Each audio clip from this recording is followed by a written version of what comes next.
Hadis yang berikutnya. An Ummil Mukminin Ummi Abdillah Aisyah radhiyallahu anha. Jadi saya ingatkan sekali lagi, mungkin yang saya bincangkan pada hari ini banyak perkara yang tak boleh saya sentuh karena masa yang terhad. Tak apa tuan-tuan perempuan, para asatidz sekalian, kalau ingin ada yang ditanya boleh tanyakan dalam chat. Ada masa nanti, saya bagi masa dalam berapa menit untuk kita bincangkan soalan tersebut. Kalau tak ada masa hari ini, esok hari, meski kita masih ada 3 hari lagi insya Allah untuk bincangkan perkara tersebut insya Allah.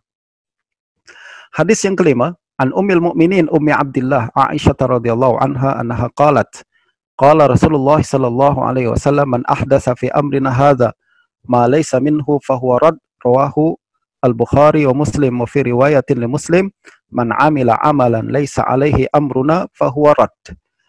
Hadis yang kelima daripada Ummul Mukminin Ummu Abdillah.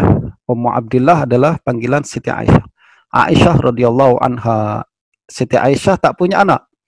Tapi kenapa dipanggil Ummu Abdillah? Sebab dia angkat anak saudaranya, anak kakaknya, yaitu Asma, Abdullah bin Zubair, sebagai anak angkat, seolah-olah anak angkat Siti Aisyah radhiyallahu anha. Justru Siti Aisyah dipanggil Ummu Abdillah. Beliau mengatakan, qala Rasulullah sallallahu alaihi wasallam.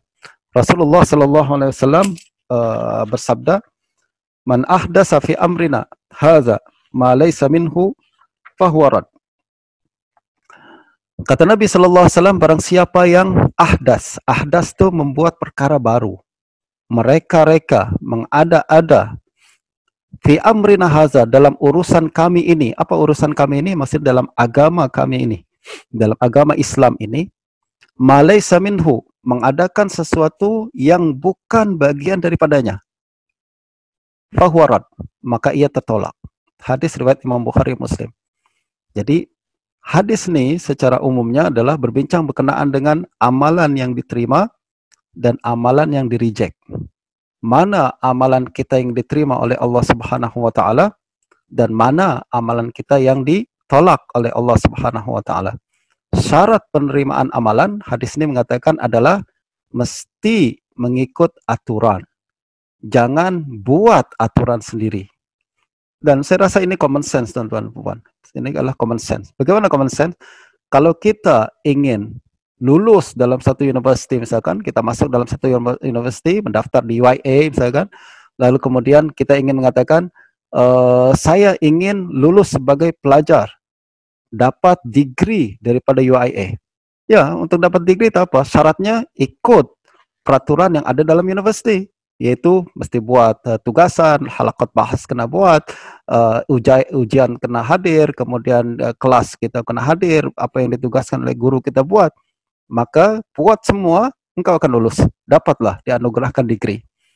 Tapi kalau engkau ingin lulus, ingin dapat degree, tapi kita buat aturan sendiri, saya nggak mau datang ke kelas, saya ingin tidur saja, lalu exam, ujian saya tak hadir, tak mau hadir, buat tugasan saya tak ada buat, tapi saya mau buat tugasan saya sendiri mengikut apa yang saya ingin.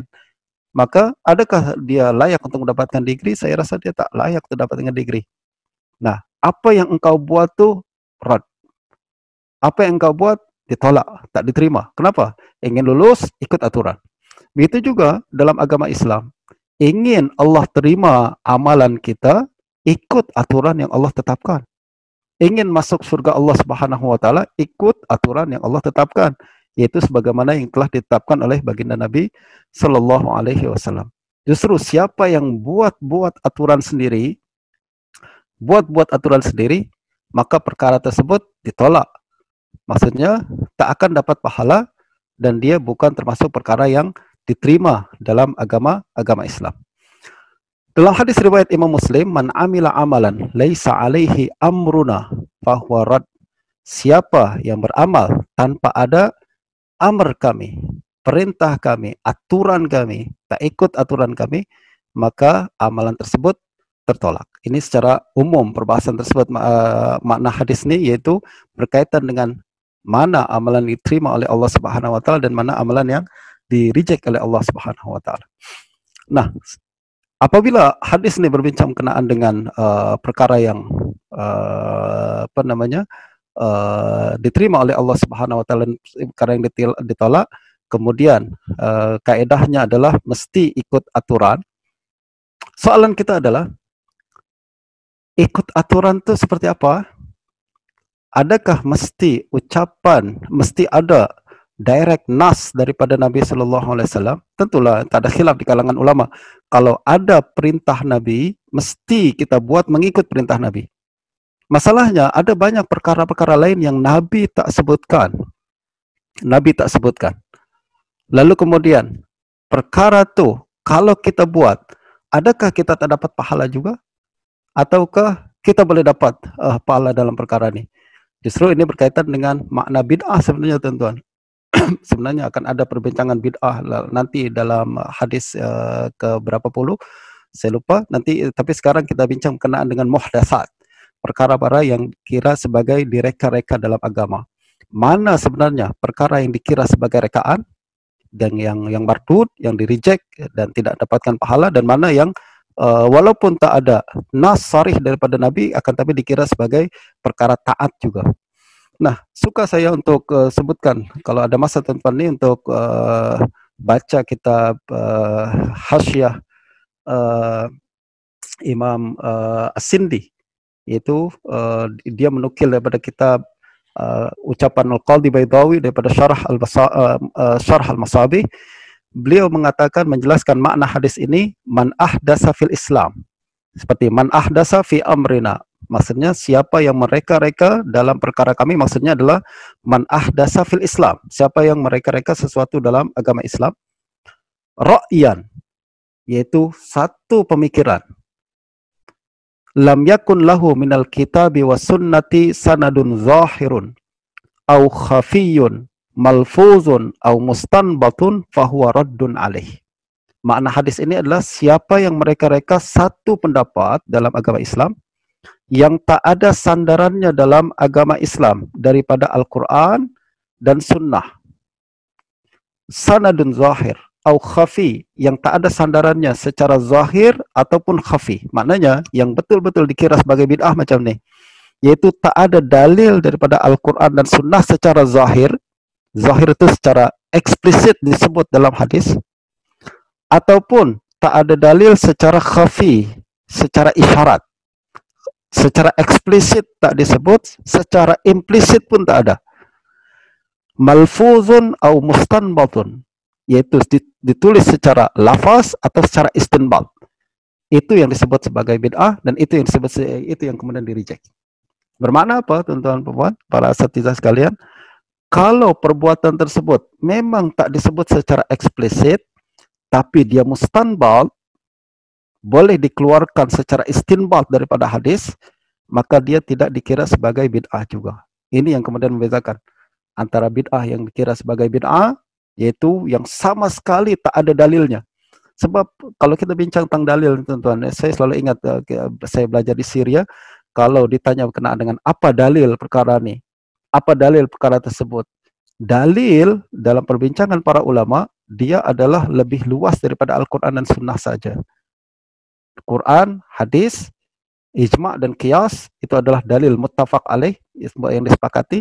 Ada lagi di sana dalil-dalil yang banyak, walaupun mukhtalaf di kalangan para ulama, seperti istihsan, seperti maslahatil mursalah, saddu zara'i, dan lain sebagainya. Apabila dikatakan tak ada dalil dalam perkara ini, bukan bermakna Quran dan Sunnah secara eksplisit saja.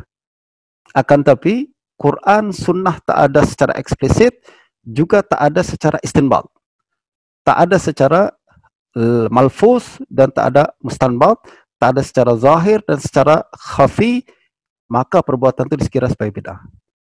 Akan tapi kalau perbuatan tersebut, sekali lagi, tak ada dalilnya secara zahir, akan tapi ada secara khafi, tak ada dalilnya secara malfuz, tapi ada secara mustanbat, maka tidak dikira sebagai ihdas fid din, walaupun perkara tersebut tidak disebut dalam Al-Quran, tak ada disebut secara eksplisit dalam hadis, akan tapi perbuatan tersebut dilakukan oleh kita, maka dikira sebagai amalan ibadah yang diterima oleh Allah Subhanahu wa taala, insya Allah. Ini yang kemudian menjadi khilaf di kalangan masyarakat kita tentang beberapa amalan tertentu, ya kan? Ada sesuatu yang tak ada dalilnya, tak ada hadisnya, yang dimaksudlah tak ada hadisnya secara malfuz, akan tapi kumpulan yang lain akan mengatakan memang tak disebutkan secara lafaz, akan tapi disebutkan secara istinbat. Dan ini yang kemudian khilaf sama ada itu masih dikira bid'ah ataupun tak bid'ah. Dan pandangan ramai para ulama, antara Imam Syafi'i adalah beliau menyebutkan al-muhdasat, perkara-perkara yang direka, muhdas, terbagi menjadi dua. Muhdas yang bertentangan dengan Al-Quran dan Sunnah, itu yang mardud, dan ada lagi muhdasat yang tidak bertentangan dengan Al-Quran dan Sunnah. Maksud beliau adalah yang diistinbat, ada isyarat daripada Al-Quran dan Sunnah, walaupun tidak disebutkan secara eksplisit dalam Al-Quran dan Sunnah, maka dia tidak dikira sebagai bid'ah yang mardud. Wallahu a'lam. Hadis yang berikutnya. Hadis yang terakhir pada kita pada hari ini, walaupun target saya sebenarnya adalah 10 hadis, akan tapi masa nampak tidak mengizinkan. Tapi hari ini kita berhenti pada hadis yang ke-6, yaitu hadis an Abi Abdullah Nu'man ibn Bashir radhiyallahu anhu annahu qala sami'tu Rasulullah sallallahu alaihi wasallam yaqul innal halala bayyinun wa innal harama bayyinun wa bainahuma umurun mushtabihatun la ya'lamuhunna katsirun minan nas.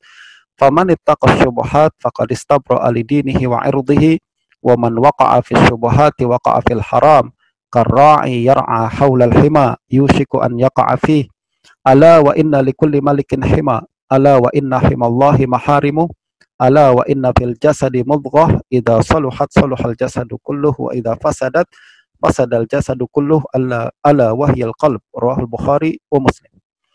Daripada Abu Abdullah Nu'man bin Bashir radhiyallahu anhu, beliau berkata, aku mendengar Rasulullah sallallahu alaihi wasallam bersabda, sesungguhnya yang halal itu telah jelas dan yang haram pun jelas. Jadi Al-Quran telah sebutkan mana yang halal secara eksplisit, yang haram pun telah disebutkan secara eksplisit. Akan tapi Nabi ingatkan, antara halal dan haram ada lagi perkara lain yang disebut sebagai umur mustabihat, perkara-perkara yang syubhat. Mustabihat ini menyerupai halal, tapi menyerupai haram juga. Ini perkara yang kata Nabi, la ya'lamuhunna katsirun minan nas. Ramai orang yang tak tahu perkara ini. Sebab kalau kita kata halal, dia seperti haram. Kalau kita sebut haram, dia pun kata halal, sepertinya halal juga. Ini perkara-perkara yang syubhat. Justru hadis ini, poin utamanya adalah kita mesti punya sifat wara'. Faman ittaqa syubhat faqad istabra'a li dinihi wa 'irdihi. Siapa yang meninggalkan yang syubhat, maka dia telah melepaskan agamanya, telah menjaga agamanya dan menjaga nama baiknya. Jadi, orang yang wara' bukanlah orang yang meninggalkan yang haram saja, tapi orang yang wara' adalah meninggalkan perkara yang hampir haram, walaupun belum pasti haram. Tapi kalau dia lihat ini sepertinya haram nih, maka dia tinggalkan perkara ini. Ini yang membedakan antara orang wara' dengan orang bukan wara'. Jadi kalau meninggalkan yang haram, semua orang mesti tinggal. Akan tapi kalau meninggalkan yang wara', hanya orang yang takut kepada Allah Subhanahu wa taala saja yang boleh melakukan perkara tersebut. Jadi poin hadis ini adalah berkaitan dengan sifat wara' yang mesti dikembangkan oleh seorang muslim. Waman waqa, jadi siapa yang meninggalkan, faman ittaqa syubhat faqad istabra'a li dinihi wa 'irdihi. Siapa yang tinggalkan wara', siapa yang tinggalkan syubhat, dia telah istabra, dia telah menjaga agamanya. Maksudnya apa menjaga agamanya? Orang tak akan tuduh bukan-bukan berkenaan dengan keagamaan dia. Dia orang Islam kah bukan? Kenapa orang Islam buat kayak gitu? Kalau dikata Islam, kenapa dia buat macam tuh? Nah itu kalau dia tinggal perkara yang syubhat tuh, dia akan jaga. Tak ada lagi orang persoalkan keislaman dia. Wa 'irdihi, dan tak ada lagi orang yang bincangkan nama baik dia. 'Ird ini adalah maksudnya adalah image dia. Image dia. Walaupun jadi berkaitan dengan nama baik dia. Jangan-jangan orang kata yang bukan-bukan di luar sana. Jadi para ulama selalu mengajarkan faman kata ulama mengatakan man waqa'a fi mawadhi'it tuham. Siapa yang jatuh di tempat-tempat yang menimbulkan keraguan dan tuduhan, jangan salahkan orang lain kalau menuduh dia. Justru walaupun kita punya istri, misalkan ada setengah orang nih Ustaz, dia punya istri yang tidak dideklar. Istri yang tidak dideklar maksudnya dia punya istri dua, satu dideklar, satu tak dideklar, tidak ditunjukkan di publik. Halal tak? Halal lah. Dia kalau dikawin dengan halal, dan ada saksi, ada cukup wali dan lain sebagainya, halal. Tapi ada setengah orang dia punya istri kedua ini dia sembunyikan saja. Lalu tiba-tiba dia kemudian datang, berjalan, pegang tangan, dan orang lain ya tak kenal, nampak dia, dan dia lihat, kenapa dia Ustadz tuh pegang perempuan yang tidak mahram dah. Orang akan cakap yang bukan-bukan. Orang akan berbincang yang bukan-bukan. Itu namanya dia tidak menjaga dia. Dia tidak jaga diri dia. Dan salah satu sunnah baginda Nabi SAW adalah kita mesti menjauhkan perkara-perkara yang boleh menyebabkan kesalahfahaman orang lain. Wa man waqa'a fi syubhat waqa'a fil haram. Siapa yang jatuh ke dalam syubhat, dia akan jatuh ke haram. Bukan maknanya jatuh syubhat terus jatuh haram. Hadis ini mengajarkan siapa yang suka jatuh ke syubhat, satu hari dia akan jatuh ke haram. Sebagaimana para ulama mengatakan, siapa yang suka melakukan perkara yang makruh, satu hari akan terseret ke dalam perkara yang haram. Qarra'i yar'a haulal hima yushiku an yaqa'a fi. Seperti seorang pengembala yang dia berjalan mengembala di kawasan larangan. Satu hari dia akan jatuh ke dalam kawasan larangan. Biasanya dia di pinggir-pinggir saja, tapi satu hari dia akan jatuh ke dalam. Ala wa inna likulli malikin hima. Ketahuilah, kata Nabi, setiap raja dia punya kawasan larangan. Ala wa inna himallahi maharimu. Ketahuilah, kawasan larangan Allah adalah tempat-tempat yang diharamkan itu. Justru jangan menyerempet ke tempat yang haram. Satu hari diyakin kita akan jatuh. Ala wa inna fil jasadi mudghatan idza saluhat saluhal jasadu kulluh wa idza fasadat fasadal jasadu kulluh ala wahyal qalb. Kata Nabi lagi, ketahuilah di dalam tubuh manusia ada satu daging. Kalau daging itu baik, maka baik seluruh tubuhnya. Kalau daging itu rusak, maka rusak seluruh tubuhnya. Dan dia adalah hati. Soalan saya, apa hubungan hati dengan perbincangan halal, haram, dan syubhat? Kenapa bincang awal Nabi tentang halal, haram, lalu bincang tentang syubhat, larangan untuk mendekati haram, larangan untuk mendekati syubhat, sebab dia akan membawa kita kepada yang haram. Lalu di akhir Nabi mengatakan ada kepentingan untuk menjaga hati. Apa kaitannya? Kaitannya adalah seolah-olah Nabi ingin ajarkan kepada kita bahwa perkara yang membuat kita jatuh ke dalam syubhat dan haram adalah kalau kita tak boleh jaga hati. Hati yang ingin selalu coba-coba, hati yang ingin selalu try. Misalkan tanyalah orang-orang yang jatuh ke dalam perkara yang haram, minum arak dan lain sebagainya, anak-anak muda tuh. Pertama-tama dia adalah ingin coba-coba dulu. Tengok, seperti orang lain, ingat seperti ini. Jadi apa yang berlaku? Akhirnya dia jatuh ke dalam perkara yang haram karena hati yang tak boleh dikawal dengan baik. Dan bagaimana kita mau cara kita untuk jaga hati adalah dengan mulakan menjaga pandangan. Siapa yang tak boleh jaga pandangan, dia tak akan boleh jaga hati. Siapa yang tak boleh jaga hati, dia confirm akan terjatuh dalam perkara yang haram. Bismillahirrahmanirrahim. Wabil isnad ilal Imam An-Nawawi rahimahullah wa nafa'ana bi'ulumihi. Hadis yang ketujuh, al-hadis sabi' an Abi Ruqayyah Tamim ibn Aus ad-Dari radhiyallahu anhu anna an-nabiy sallallahu alaihi wasallam qala ad-dinun nasihah. Qulna liman ya Rasulullah? Qala lillah wa li kitabihi wa li rasulihi wa li a'immatil muslimina wa ammatihim. Rawahu Muslim. Terjemahannya, hadis yang ketujuh daripada Abu Ruqayyah Tamim bin Aus ad-Dari. Semoga Allah Subhanahu wa taala meridhai beliau. Beliau berkata bahwa Nabi sallallahu alaihi wasallam bersabda, ad-dinun nasihah. Agama adalah nasihah. Agama adalah saya terjemahkan di sini keprihatinan atau nasihat. Saya perlu menjelaskan sedikit berkenaan dengan makna hadis ini, sebab banyak dan sering disalahpahami, dan ramai juga para asatizah yang message pada saya bertanya apa sebenarnya makna ad-dinun nasihah, terutama Kemudian ada pertanyaan daripada para sahabat, kami bertanya kepada siapa wahai Rasulullah nasihat? Baginda menjawab kepada Allah, kepada kitabnya, Rasulnya, para pemimpin dan awam kaum muslimin. Tuan-tuan dan puan sekalian, para asatizah sekalian, makna nasihat dia bukan seperti makna nasihat dalam bahasa Indonesia dan bahasa Melayu. Kalau nasihat dalam bahasa kita adalah kasih nasihat, ceramah gitu kan, secara verbal dan lain sebagainya.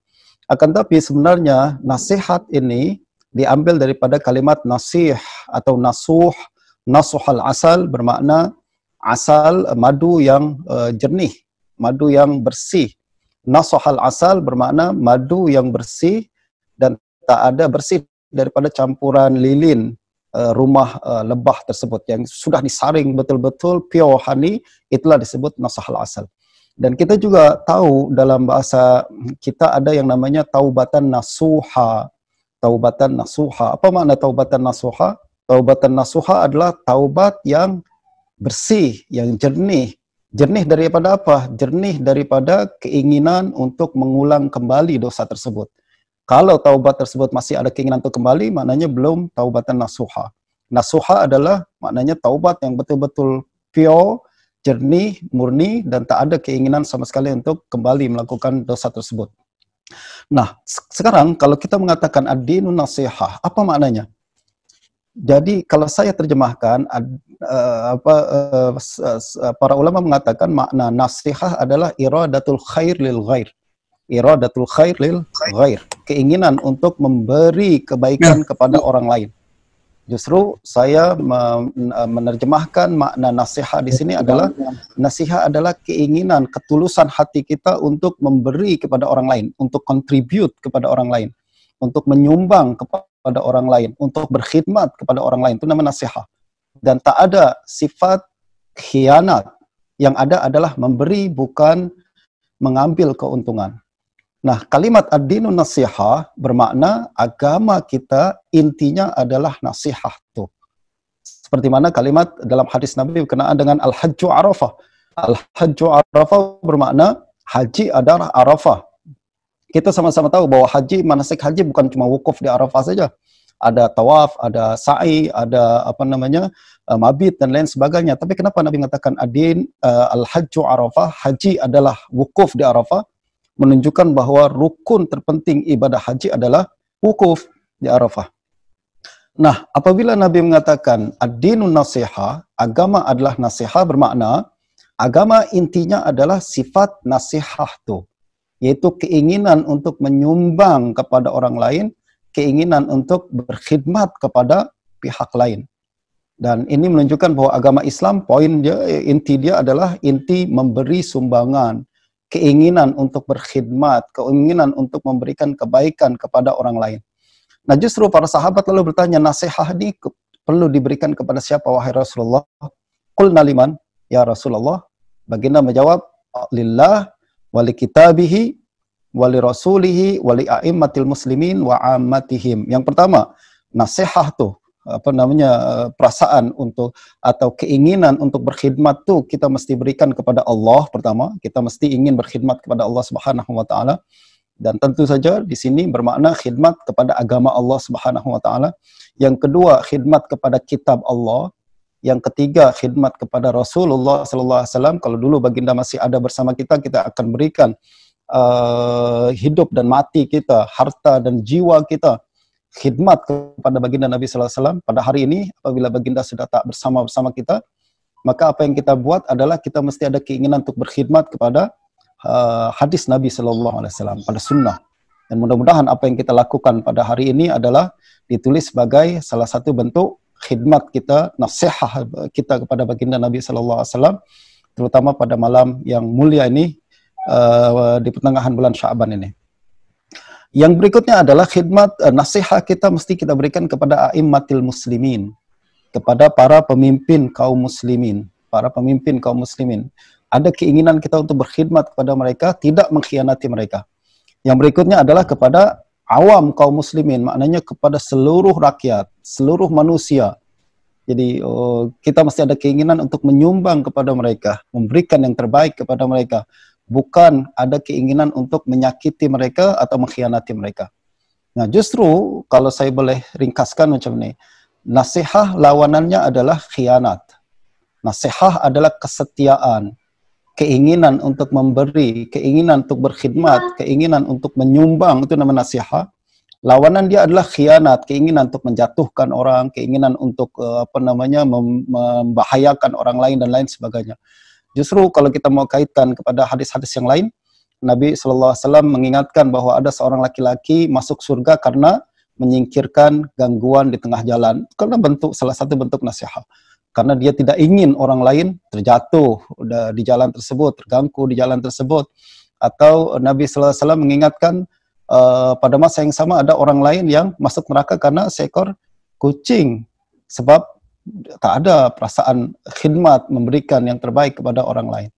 Justru tuan-tuan, hadis ini saya perlu, walaupun target saya pada hari ini mesti baca 10 hadis, sebab masa kita yang singkat nih, tapi saya perlu untuk wukuf atau berhenti sekejap dalam menjelaskan hadis yang sering disalah fahami tapi mengandungi makna yang sangat hebat. Apabila Nabi mengatakan ad-dinun nasihah, ini bukan main-main. Ini adalah inti agama Islam.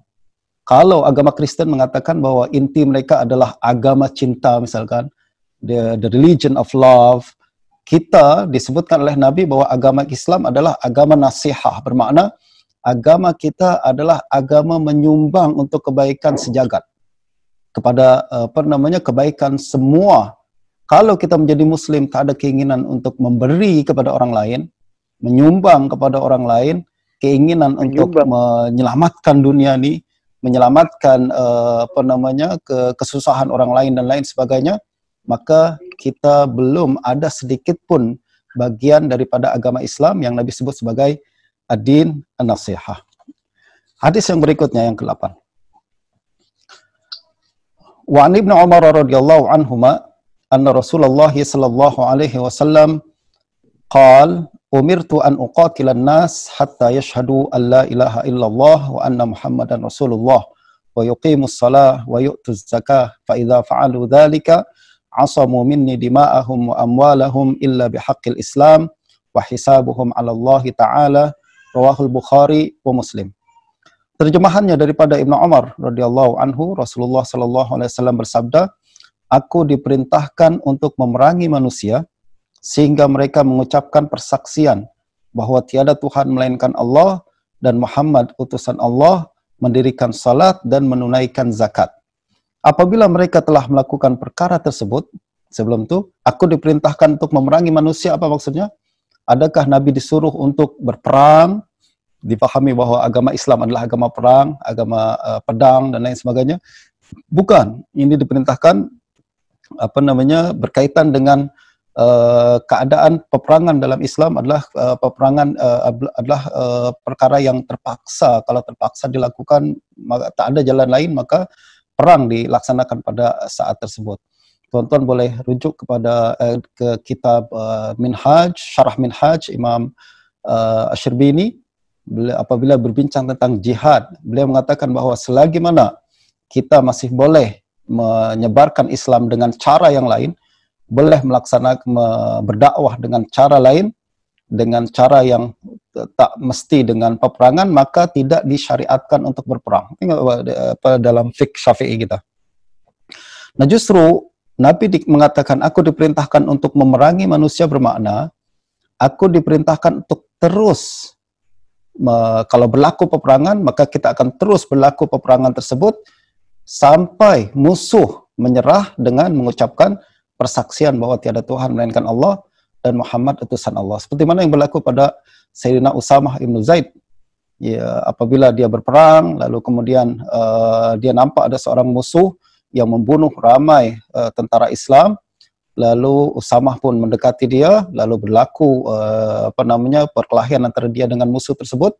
Apabila musuh sudah hampir kalah, jatuh pedangnya, Usamah tinggal nak penggal saja, tiba-tiba dia mengatakan asyhadu alla ilaha illallah asyhadu anna Muhammad Rasulullah. Pada saat itu Usamah pikir ini mesti karena takut pedang, dia bukan serius mengucapkan syahadat, akhirnya dibunuh juga. Apa yang berlaku adalah baginda Nabi murka kepada Usamah dan Nabi mengatakan, apa yang akan kau lakukan dengan la ilaha illallah kalau nanti datang pada hari kiamat? Sebab dalam Islam, perang akan berhenti kalau musuh menyerah dan menyerah dengan mengucapkan la ilaha illallah Muhammad Rasulullah. Nah, kata Nabi SAW, apabila mereka telah melakukan perkara tersebut, maka darah dan harta mereka terjaga daripadaku. Jadi, kalau seorang muslim melakukan apa yang disebutkan tadi, melakukan syahadat, dirikan sholat, menaikkan zakat, maka darah dan harta mereka maksudnya telah terjaga.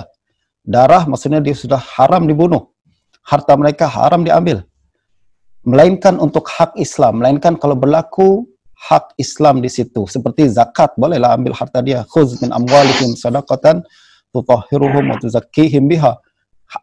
Allah suruh untuk ambil harta tersebut, sebab itulah hak Islam. Kemudian kalau mereka melakukan perkara pembunuhan dan lain sebagainya, maka itu pun hak Islam, boleh dibunuh pada saat tersebut. Akan tapi kalau mereka tak melakukan perkara itu, maka haram untuk disentuh hartanya dan darahnya. Hisabuhum 'ala Allah. Hisab mereka terpulang kepada Allah.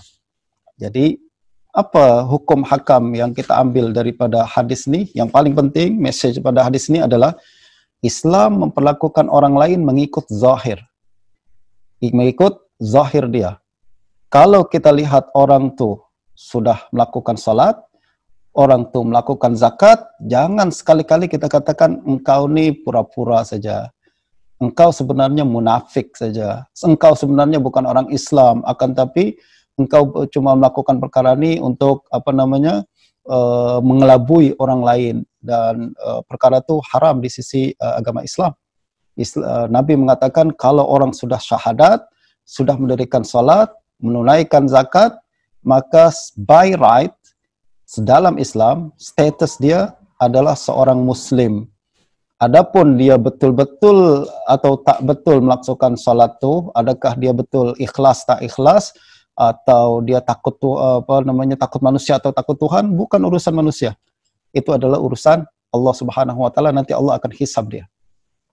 Dan ini salah satu hadis penting terutama pada zaman sekarang, apabila saya yakin di Indonesia dan di Malaysia sama dalam perkara ini, ada isu di sekumpulan manusia yang membunuh kaum muslimin di masjid sendiri. Dia orang Islam, tapi membunuh orang Islam yang tengah salat juga. Membunuh orang lain yang sesama Islam, padahal kita katakan itu orang Islam, kenapa engkau bunuh? Dia katakan dia munafik aja. Islam salatnya tak diterima, zakatnya tak diterima. Justru ini adalah bertentangan dengan sunnah Nabi SAW.